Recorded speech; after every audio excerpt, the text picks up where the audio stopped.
Well, today marks 6 months since a Norfolk Southern train derailed. Its train cars exploded and a toxic cloud of smoke blackened the skies over East Palestine, Ohio. The small town has since become the centerpiece of a national rail safety debate. But as lawmakers debate over protecting future derailments, 10 TV's Lindsay Mills shows us that the people who live in this small town are still unsure about how they will move forward from this crash.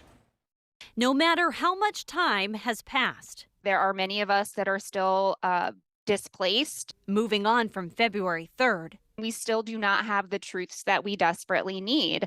Isn't any easier. Jessica Connard lives in East Palestine. She lives close to where the derailment turned into an inferno. So does Courtney Miller. I'll show you. We visited Miller in the days following the derailment, and 6 months later, the evidence is all around, from the ongoing cleanup to EPA devices and a permanent health clinic. The muscle aches, cramps, my bones hurt, my joints hurt. It feels like I have arthritis. I'm 35 years old. Miller was among the thousands who evacuated their homes as the toxic vinyl chloride from the 5 tanker cars burned.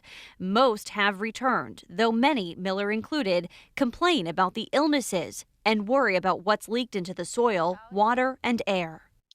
We're just like lab rats.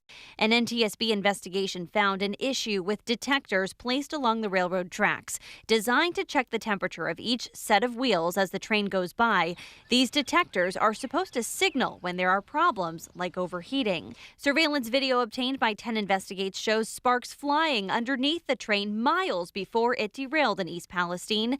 The NTSB's preliminary report said the train passed over 2 other detectors before a third alerted the crew that the wheel bearing's temperature had risen by more than 250 degrees. Those detectors have been a critical piece of NTSB hearings.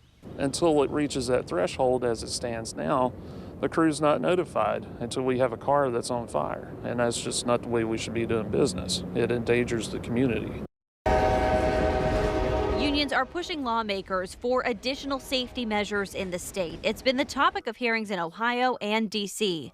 John Esterly represents some of those union workers. He says more needs to be done to prevent a repeat crash.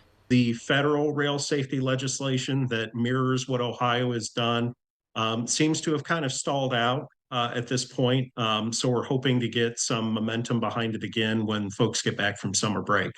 Lawmakers are hoping new legislation will keep railroads accountable and require new safety measures. We've got to give the people of East Palestine some confidence that they can raise a family, work, build a community in East Palestine without suffering long-term health consequences.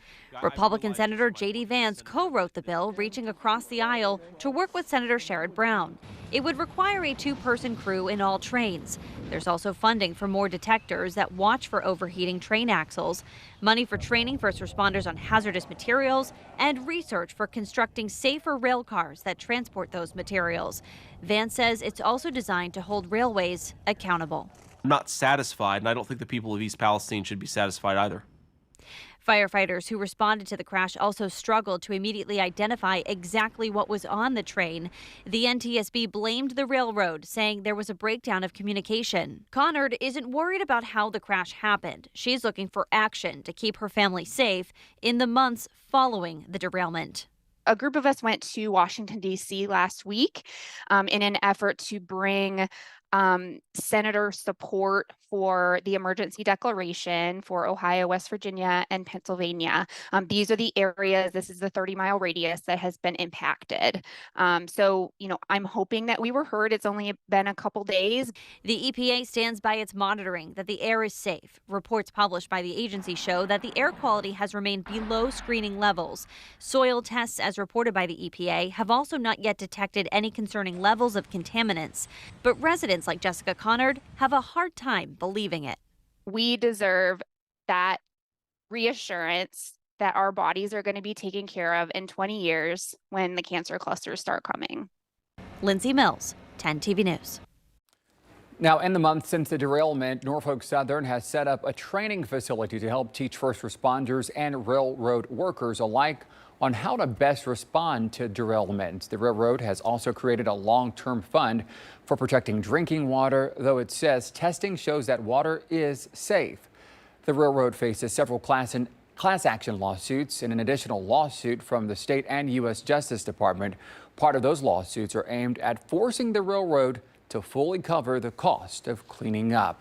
As far as the investigation itself goes, it could take the NTSB more than a year to publish its final report.